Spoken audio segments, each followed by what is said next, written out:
Hi, are you sitting comfortably? Then I'll begin. Once upon a time, there was a boy. He was a young boy, perhaps a little guys, but not a lot. His name was Sammy. Now, Sammy lived with his mum in a small terraced house near the centre of town. And they didn't have a lot of money, but they got by. And they got by because his mum had a good job. She was a graphic designer. Now, graphic designers do lots of things. But what his mummy did, what she did, was she designed some of the bright labels and packaging that go on the things that we get from the supermarket. And it was a good job.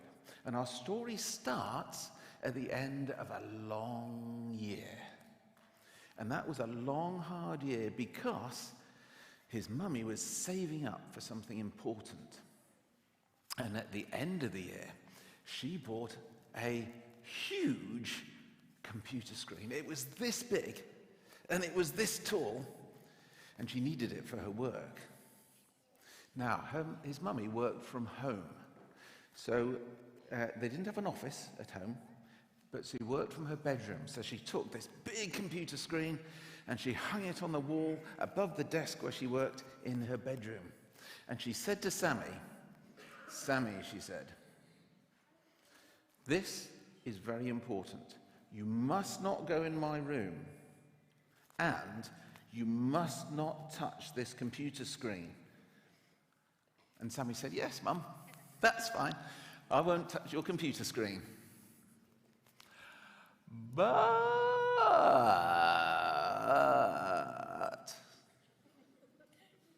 Sammy had just been given a fantastic game for his Nintendo Switch. Beach Buggy Blitz 15, the return of the sequel. And he loved it. And it was great. And yes, he could play it on his 1280 by 720 mini screen. But what that would feel like playing on a full 1080p HDD computer screen, that was something else. What would that feel like? He could only imagine. So, the next Saturday morning, when his mum went out to the shops, Sammy crept into his mum's room holding his computer console.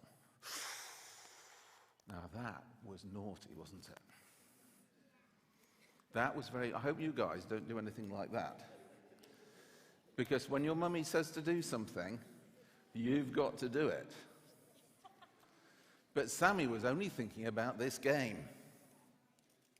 So, he crept into his mum's room and he looked for somewhere to put his computer console. But the desk was covered with his mum's paper, and he didn't want to disturb all those papers. And the only space on the desk, there was Benny the fish in his fishbowl. So he looked around for somewhere to put the fishbowl so he could put his computer console on the desk. And there wasn't anywhere to put it, really, because it was a small room. There was the desk, there was a wheelie chair that his mum sat at to do her work, there was a bed, and there was a wardrobe behind the seat. There was nowhere really to put the fishbowl. So what he did was he climbed on the wheelie chair like this, and he lifted up the fishbowl, and he put it, oh, it's not easy, this is a wheelie chair, remember? It's not easy. He put it on top of, he put it on top of the wardrobe. A fishbowl on the wardrobe? A fishbowl on top of the wardrobe? Do any of you have fish? No? Do any of you have fish?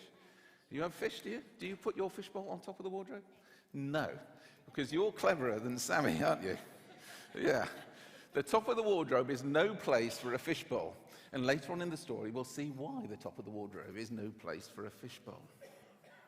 Anyway, Sammy started to play his game. And he was right. It was brilliant. The very first race that he ran, he came 5th, which was the highest he'd ever come. So he played again and he came 3rd. Yes, a podium position.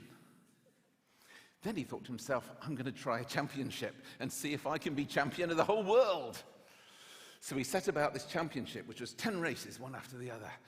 And it was fantastic. He felt like he was actually there, racing in this car, trying to be first. And he got really, really, really excited and intense about this game. And an hour and a half later, he was still playing. And he was in third position in the championship, but there were 2 races left. So he had the chance of becoming champion of the world. So he was playing and concentrating really hard. So hard, in fact, that he didn't hear his mother coming back. He didn't hear when she put the key in the lock downstairs and turned it and opened the door. He didn't hear his mum putting the shopping away. He didn't hear his mother climbing the stairs, trying to work out where this noise was coming from. The first he knew that his mum was home was when she opened the door and saw him playing on her computer screen. Sammy gave a start. Ah! His chair rocked backwards and it would have fallen over, except it hit the wardrobe. And the wardrobe started to rock. And on top of the wardrobe, the fishbowl started to wobble. And it wobbled to the right. And it wobbled to the left. And it started to slide off the top of the wardrobe. Now, Sammy was looking down below and he saw it slide off. And he saw it crash down under the force of gravity. The fishbowl landed on the bed and bounced off the bed. And at that point, the fish, the bowl, and the water parted company. The fish shot out of the bowl, straight past Sammy. It went through the open doorway and straight past Sammy's mum. Sammy was like, his mum was like, and the goldfish was like,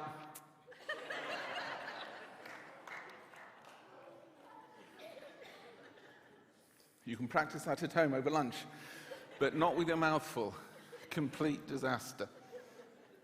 Anyway, the goldfish shot past his mum and through the open doorway opposite and landed in the... It landed in the toilet.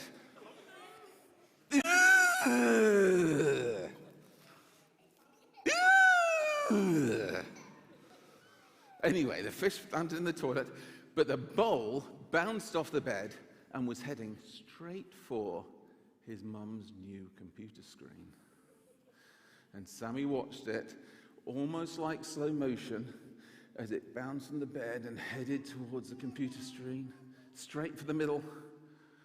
And it hit the middle of the computer screen with a loud thud, and bounced off and landed with a clatter on the desk. Sammy's heart jumped into his mouth. And he thought, what's going to happen? But the computer screen was all right. It was all safe and all completely in one piece. Until the water hit it. Now, water and electricity don't mix. Dangerous combination. And there was some crackling at the back, and there were some sparks as some of the circuit short-circuited, and a little wisp of smoke coming up the top. And then there was a huge flash right in the middle of the screen. And the whole screen burst outwards on Sammy into a billion tiny, tiny fragments of glass. And those shards of glass went everywhere. They went on the floor. They went on Sammy. They went on the bed. Sammy didn't know what to do. He looked across at his mum. Now, Sammy's mum was just getting over the shock. And the colour was coming back to her face, and Sammy could see that she was just a little bit cross. And as she got over the shock, her hands were moving to her hips. And Sammy could see she was moving from just a little bit cross to just a lot of bit cross. And Sammy had a difficult choice. What was he going to do? He looked across his mum, standing like this. You know how mums stand when they're cross. And he had a choice to make. Is he going to run away from his mum because he's frightened? Or is he going to run towards his mum because he wants her to forgive him? That's a difficult choice, isn't it? Now, I need to talk to the grown-ups for a bit, so I'm going to leave the story there and come back and finish it in a bit. Is that okay? That's all right, yeah? Did he win the championship? Good question. Good question. I'm afraid he didn't get a chance to finish it. The screen broke when he was on the last race. Good question, though. Right, I'm going to come back and finish the story for you guys in a bit, but I just want to talk to the grown-ups for a bit, okay? So grown-ups, we know, don't we, that there's not much that these little ones can do that mummy or daddy or the person who looks after them can't fix. We know that, don't we? And we know as grown-ups that to really screw it up, you have to be a grown-up. And there will be lots of people here who feel that they have screwed things up, and it might be small or it might be big. But there will be people here today who feel just like Sammy, that their life is scattered in lots of shards of glass around their feet. And I don't say that as a sort of prophet. I say that actually as a sort of statistician. So a lot of people here, and we all screw up, don't we? But if that is you, I want to say something to you today. And what I want to say to you is don't look first to your friends. Don't get me wrong, your friends, of course, they'll help you out. Your friends inside the church and also outside the church will do their level best to get you back on your feet again. But there are some things that are so deep that even your friends can't sort them out. And don't look first to Theo and Sarah, because there are some things that are so deep that even Theo and Sarah can't sort them out. I know that's hard to believe, but it's true. But there is one, isn't there? And you know that because that's why you're here. There is one who has the power to put everything right.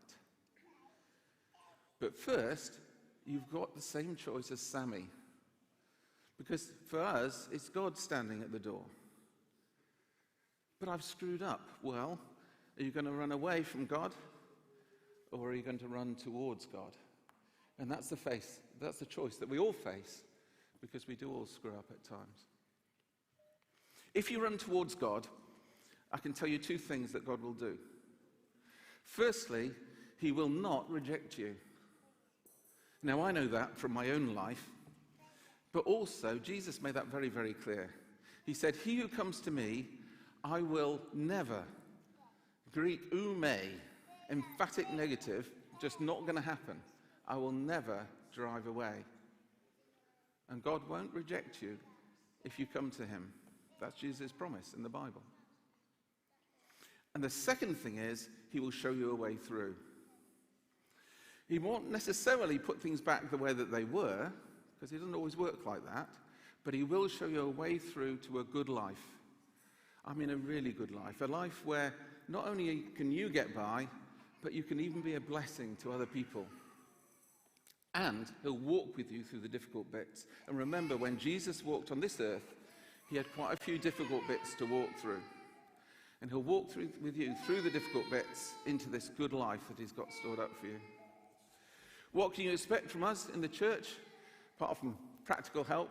Well, you can expect us to stand with you. You can expect your friends to stand with you as you call upon God. And you can expect your friends to do that without judgment. Because we all know, everyone here who's been touched by the grace and the forgiveness of Jesus, we all know that we're in the same boat. There's only one boat, which is full of people who screwed up, need God's help. And God has come and touched every one of us. So that's it for the grown-ups. I'm going to come back to the story now and tell you what happened. But what do you think first? Does anyone got any ideas? What would you do if your mum was really, really cross with you? What would you do? What would you do? Would you run away? Or would you run towards your mum? All the mums are on tenterhooks waiting to see what the children are going to say. Well, I'll tell you what Sammy did. Sammy ran straight towards his mum. And he put his arms around her. And he said, "Oh, Mum, I'm sorry. I've done what's wrong. You told me not to go into your room and I did. You told me not to play on your computer screen and I did. And everything's gone wrong and you still love me." And his mum looked down at Sammy, hands on hips. His hands were around her, of course, hands on hips. And she could see in his eyes that he meant it. So her hands moved, and she put her arms around Sammy. She looked down and she said, "Yes, son, of course I love you. I'll always love you," she said. And the two stayed like that for the longest of times. And then Sammy rescued the goldfish.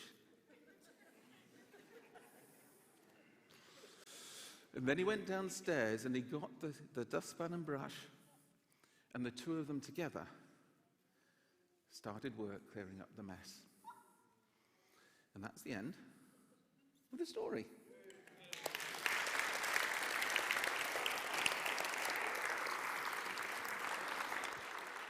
Oh, Alec, could you just stay there for one moment? Is that all right? Okay, Sarah, have you got something to share with what you're doing with the children just before we come back? So